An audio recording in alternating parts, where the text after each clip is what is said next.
Please Nabhao Khan Gopang YouTube channel को subscribe, like, comment और share करें। बिस्मिल्लाहिर्रहमानिर्रहीम।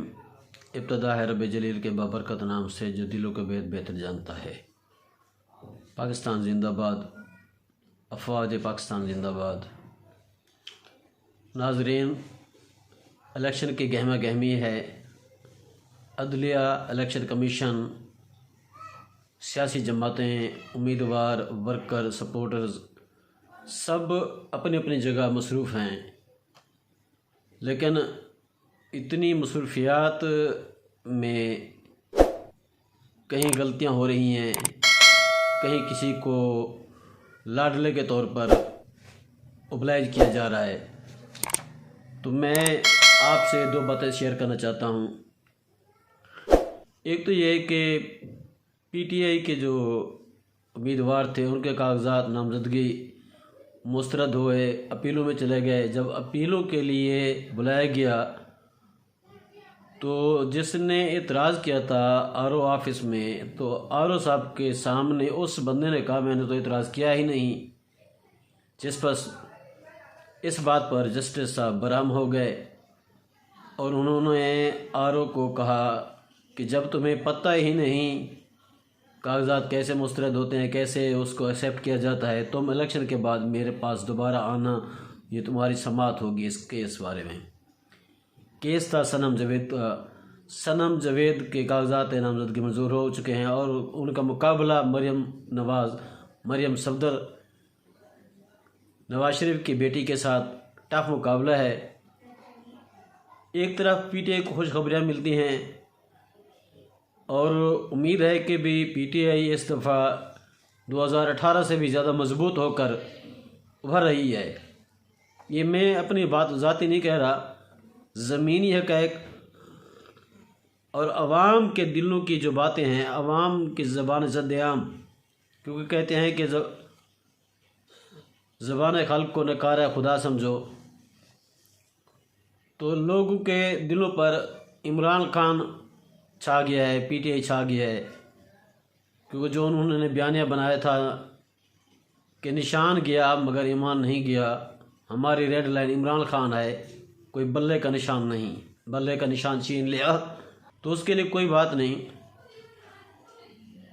लेकिन अब अडियाला जेल की तरफ आते हैं, जहां इमरान खान के और शाह महमूद कुरैशी, परवेज़ इलाही के केसों की समाअत हो रही है। इमरान खान के वकला का दाखिला कल बंद कर दिया गया था। अटारनी, प्रोसिक्यूटर सब पेश हुए, सरकारी वकला पेश हुए और जिन्होंने ऐसे दलाइल दिए, ऐसे शकूक व शुबहात में डाल दिया अदलिया को, और जज साहब भी उनकी साइड लेते रहे, जिसकी वजह से शाह महमूद कुरैशी भी गुस्से में आकर उन्होंने फाइल फेंक दी और इमरान खान ने 1-to-1 जज साहब से जो मुकालमा किया वो भी सख्त बरहमी का इजहार महसूस होता था कि आप चीफ जस्टिस नहीं, आप एक नवाज शरीफ की तरफ से लाए गए हैं। और वही बयाना उन्होंने दोहराया कि जो अमेरिका लंदन में बैठकर जो प्लानिंग हुई थी उस पर अमल दरामद हो रहा है।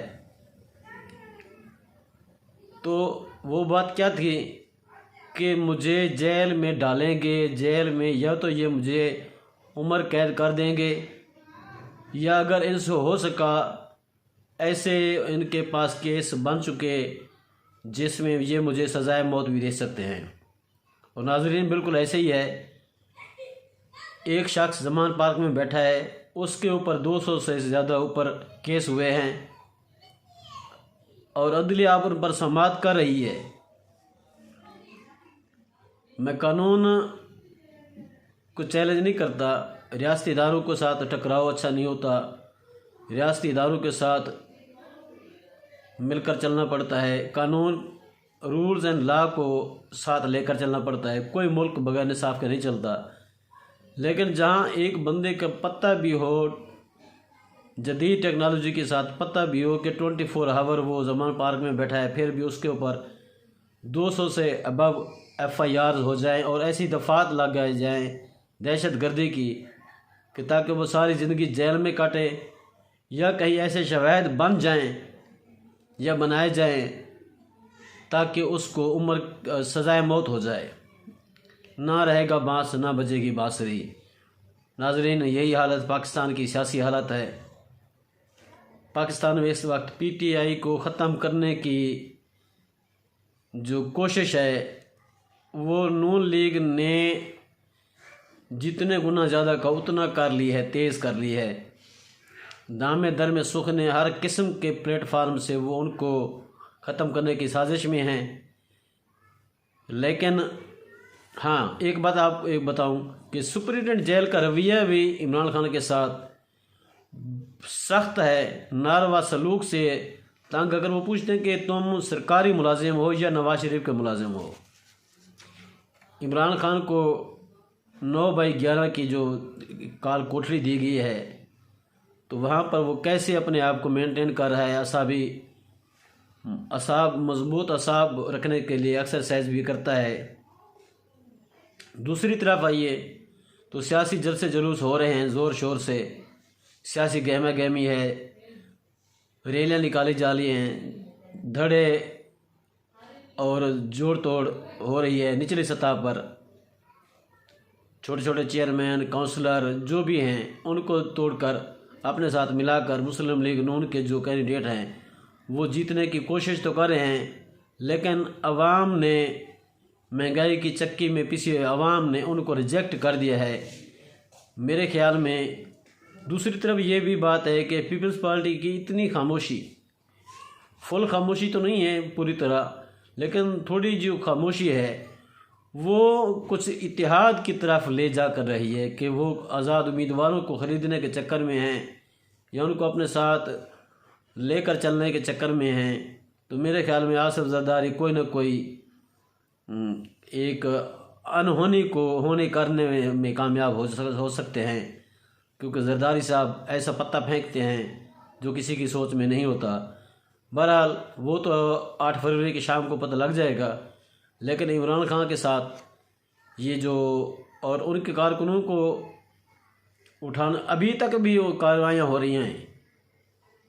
کل پرسوں ایک نزدیکی میرے ساتھ ایک تھانے میں ایک 16 سال کے بچے کو اٹھایا گیا کہ اس نے ایسی آواز بلند کیوں کی ہے، حالانکہ وہ آرمی کے خلاف بالکل نہیں بولتا، لیکن میاں صاحب کے خلاف، میاں نواز شریف کے خلاف ضرور بولتا ہے۔ خیر، جو بھی آرمی کے خلاف بولے گا وہ تو ہمارا بھی دشمن ہوگا، کیونکہ آرمی ہماری پاکستان کی سلامتی کے لیے ایک سیسا پلائی دیوار ہے، ہم محفوظ ہیں۔ بہرحال آپ سے یہ باتیں جو شیئر کرنی تھیں کر لیں، جو اپڈیٹ ملتی رہیں گی انشاءاللہ آپ کے ساتھ شیئر کریں گے۔ دعا کرو اللہ تعالیٰ 8 فروری 2024 کو ہمارے ملک پاکستان میں پرامن طریقے سے الیکشن کروانے میں الیکشن کمیشن اور اس سے متعلقہ ادارے جو ہیں تمام طرز انتظامیہ جو ہے وہ کامیاب ہو اور فری اینڈ فیئر الیکشن ہو جائیں، یہ ہمارے لیے خوش قسمتی ہے۔